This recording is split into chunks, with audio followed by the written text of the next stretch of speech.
Welcome back नाजरीन। शर्मा साहब, आयशा जलाल ने 25 साल पहले बात कही, हिंदुस्तान में क्या ये बात किसी ने सुनी नहीं थी या सुनी थी और इग्नोर कर दी, और अब क्योंकि जसवंत सिंह साहब ने कही है एकदम इतना चर्चा? क्या ये जो पॉइंट ऑफ व्यू है ये हिंदुस्तान की मेन स्ट्रीम पॉलिटिक्स आपकी जनरेशन में किसी ने सुना ही नहीं था पहले? नहीं, ऐसा नहीं है। मैं समझता हूँ कि बहुत से सीरियस स्कॉलर जो हैं उन्होंने कटाक्ष किया है, क्रिटिसिज्म किया है पंडित जी का अपनी किताबों में। उनके रोल पर उन्होंने रिसर्च की है और मैं समझता हूँ ईमानदारी से लिखा है। लेकिन जैसा कि आयशा जी ने कहा, ये पॉइंट ऑफ व्यू एक बीजेपी लीडर की तरफ से आ रहा है। बदकिस्मती ये थी कि जसवंत सिंह का कद अटल बिहारी वाजपेयी जितना नहीं है। जो बड़ा पैराडाइम शिफ्ट बीजेपी की पॉलिसी में अटल बिहारी वाजपेयी ने 99 को में किया, जब वो मीनारे पाकिस्तान पे गए, जो कि मेमोरियल है पाकिस्तान मूवमेंट का, टू नेशन थ्योरी को मानने वाला जो आदमी होता है वहाँ जाता है।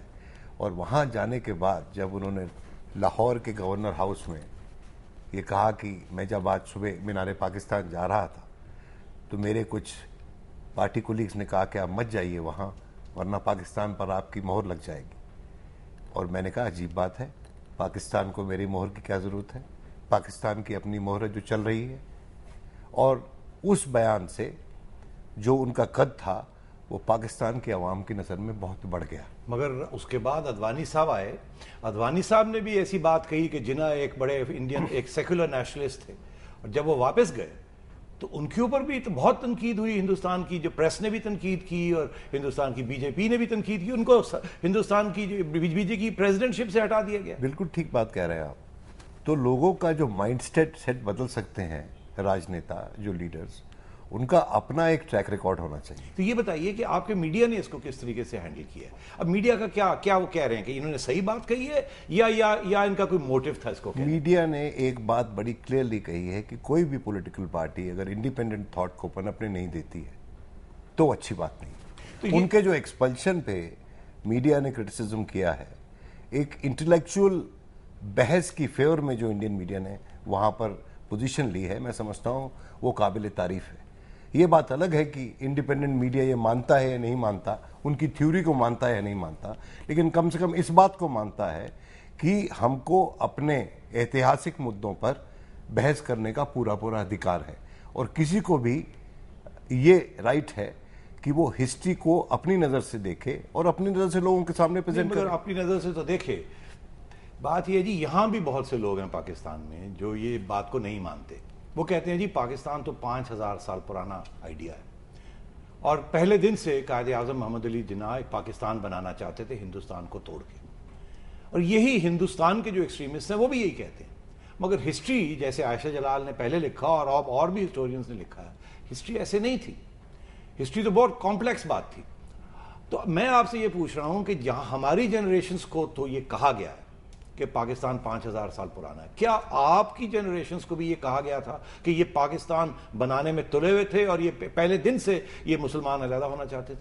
नहीं, ऐसा नहीं है। आइडियोलॉजी वहां भी, इंडियन आइडियोलॉजी ऐसा नहीं है। मैं समझता हूं कि इतिहास के सीरियस स्टूडेंट्स, हिस्ट्री के सीरियस स्टूडेंट्स, नहीं, मैं सीरियस स्टूडेंट्स की बात नहीं कर, मैं आम आवाम की बात। देखिए, आम आवाम को इतिहास समझाना पॉलिटिकल क्लास की ड्यूटी है। तो आम आवाम को इतिहास समझाना एजुकेशनिस्ट की ड्यूटी है। बदकिस्मती ये है कि हमारे मुल्क में इतिहास जो है वो एक राजनीतिक नज़र से देखा जाता है। और देखिए, बुत तोड़ना बड़ा मुश्किल है। बुत जब बनाए जाते हैं तो उनको फिर हमारे यहाँ पूजा जाता है। आपके यहाँ तो बुत परस्ती है नहीं, हमारे यहाँ तो बहुत है।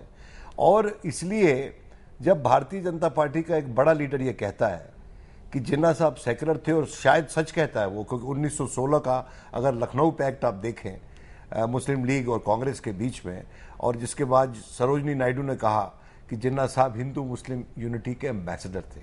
तो मेरी अपनी जाती राय है कि जिन्ना साहब का अगर भारत के लिहाज से भी देखा जाए तो ही lived life in different chapters, और वो उनकी शुरुआत जो थी वो बहुत बेहतरीन सेकुलर शुरुआत थी हो। और बाद में जो राजनीति ऐसा रंग लाई, पॉलिटिक्स ऐसा रंग लाया, जिसके चलते उनकी कुछ डिमांड्स ऐसी बनी जिसको कि भारत के लोग सेक्टेरियन समझते होंगे।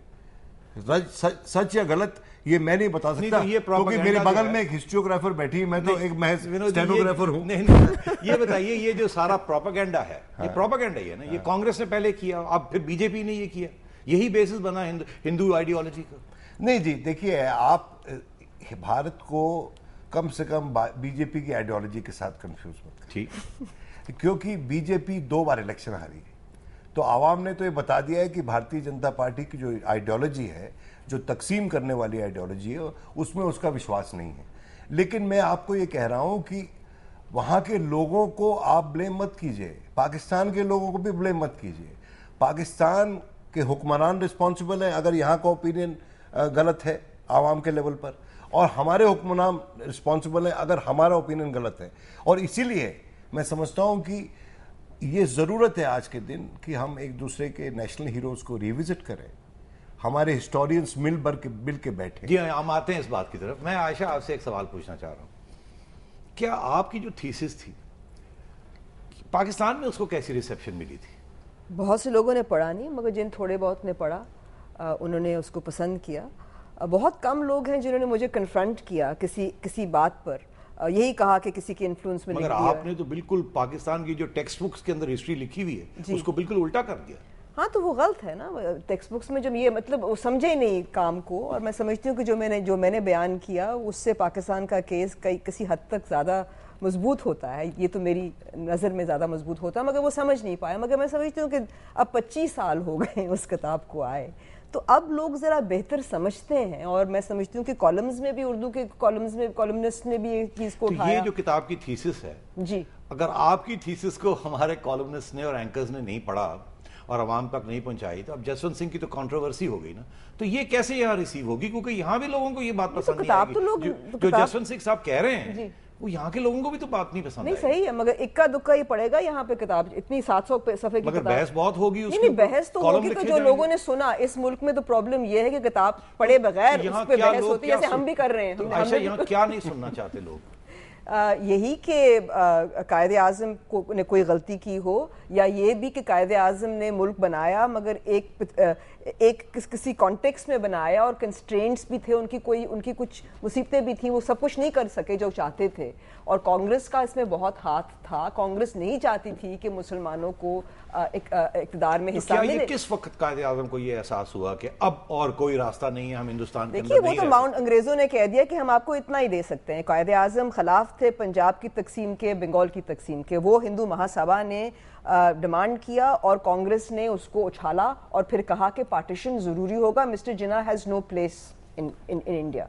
क्यों? यानी कि वो तो नहीं, कांग्रेस ने धकेला कायदे देखिए, कायदे आज़म का तो रिकॉर्ड है कि उन्होंने यहां तक कहा कि पाकिस्तान की पहली कंस्टिट्यूएंट असेंबली की मीटिंग दिल्ली में होगी। अच्छा नाजरीन, एक ब्रेक लेते हैं and then will come back to it.